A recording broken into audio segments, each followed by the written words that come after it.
whenever hardness comes, and you don't know what it is, it may be different for you than it is for me, but you go back to your insecurities. And then when you go back to your insecurities, you then look for comfort within those insecurities. And we all look for that cookie that your mom used to give you when you were sad, when you were sick. We look for our wife or our husband. We look for comfort. It's in those moments you must retrain your mind to think differently in hell.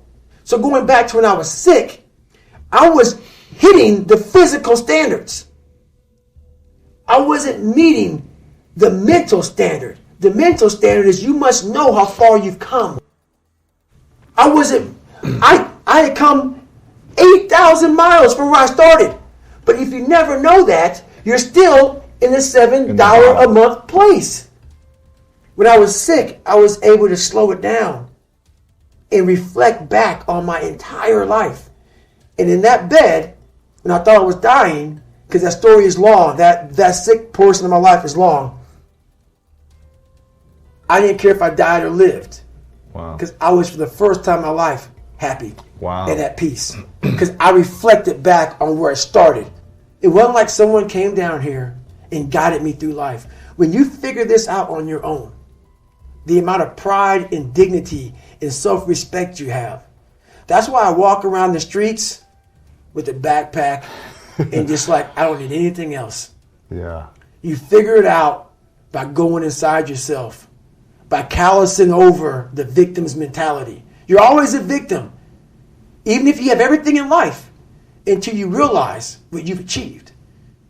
You have to first realize what you've achieved. And my mom has accomplished so much in her life since my father, but she hasn't done that one step. Continues to go back to the dungeon of her past life and live in that space versus living the space that she's in now and reflecting back on, my God, this is what I've done with my life. So we talk about it all the time, and you have to be willing to go there. You have to be willing to really go there. Not surface. I don't live on the surface of anything. Yeah. Surface is what got me where I was at. It got me from 175 pounds to 300 pounds. Telling everybody I'm good. I don't give a damn. I'm good. No, they're hollow words. A lot of us speak in hollow words. I used to speak in hollow words. I don't do it anymore. Everything that comes out of my mouth has substance. It's real. And we all have these feelings in our bodies, in our minds, in our souls. I act on mine. A lot of us who are afraid of something, we allow our minds to choose the path of least resistance, so we go a different route. When I'm afraid of something, it's telling me you have to go that way. And most of us don't understand that mentality. We go left, and we wonder why we haven't fulfilled something in our lives. It's because we continue to take the journey that is mapped out. And how I look at it is I talk in life like a lot of us in life want to take the 4-lane highway that has road maps and all this other stuff on it, man. It tells you where to go, gas stations. The next 10 miles up, you're going to see a McDonald's, a Cracker Barrel. Yeah. It's the easy route. I never thought in my wildest dreams I could be a Navy SEAL. It's until you open your mind, open-mindedness creates that. We all shut down our mind. Like, for instance, when I broke the pull-up record, everybody around me who heard the pull-up record was 4,020 pull-ups. That's the first thing they did. Oh, my God. The first thing I did versus closing my mind to like, oh, my God, that's crazy. I went and got a pen. And say, how many is that every minute? Exactly. Every hour, every second. Yeah. Instead of taking life and making it out to be this grandiose thing, start breaking it down. Start breaking it down. And most of us, we live in a box.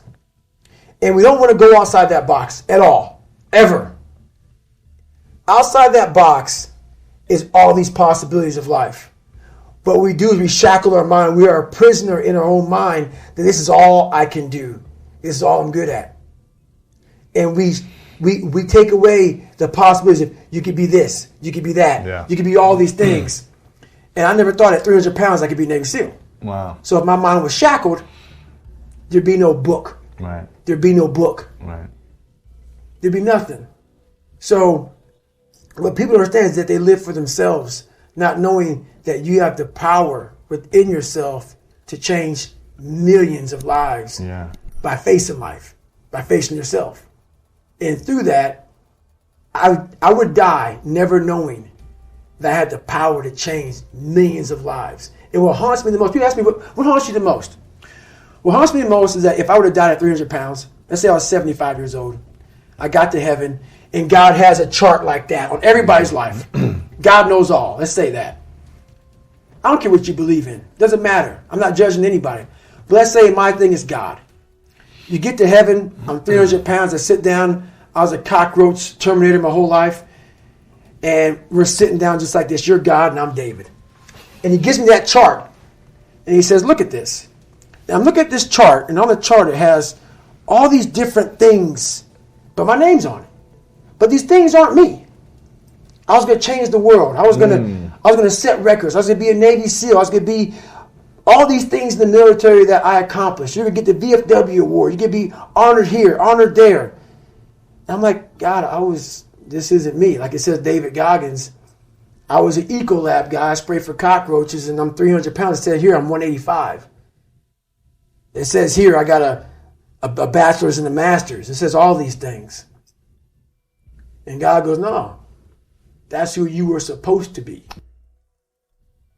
My biggest fear in life is if there is a final resting place in this world, and there's a final judgment, and you talk to something much bigger than you. I don't want to sit down and have a conversation with someone, with something that says, you're in heaven, this is what you should have been on earth. And are you really in heaven now, or are you in hell? Thinking about how much I left on the table for fear, for not willing to go over the wall, and over the next wall, and over the next wall. So in my mind, I believe that. And God knows all. At least I believe that. I want God to be up there right now as we're speaking, writing stuff down, saying, my God, he exceeded even my expectations. Wow. That's how I live my life. I now know that there is no cap on the human mind. There's no cap. We cap it ourselves. One thing I found out was for several years, I gave myself a way out. All up until I was 24 years old, I would climb a mountain, I fall back down. I start climbing, I fall back down for the first 24 years of my life. I went to my first hell week, my second hell week, and then my third hell week came in SEAL training, and the CEO, Captain Bowen, looked at me. I'm on crutches, I'm all jacked up. He says, hey, this is your last time you're going to go through buds. This is it. I had several stress fractures. I had double pneumonia. I was jacked up, and he gave me a few months to heal. And he said, this is your last time going through. I shouldn't even let you go back through. Wow. I started Navy SEAL training with stress fractures. Arguably, I was training the world with stress fractures. And this is when I started to not put a cap on the body if the mind is there. Every morning I would wake up at 3:30 in the morning, 4 o'clock in the morning, go to my dive cage, go in there before anybody saw me. I'd get duct tape, and I would tape from my forefoot all the way up to the mid of my calf, and I would put 2 black socks on. And so I ran not using the pivot. Oh my gosh. And I ran my hip flexors. So for the first 45 minutes to an hour, I was in absolute excruciating pain. But what motivated me through that whole process was the fact that this kid came from that. I'm in the hardest training in the world, in the worst shape of my entire life. What if I can graduate amongst these studs? All these guys around me are studs.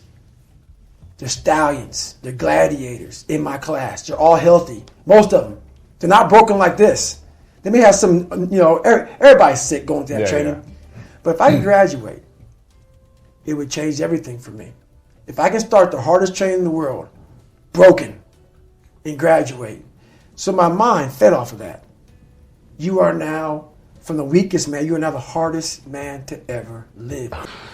Life is one big mind game. Yeah. And you're playing it with yourself. Is it true? I don't care. It got me through the hardest training.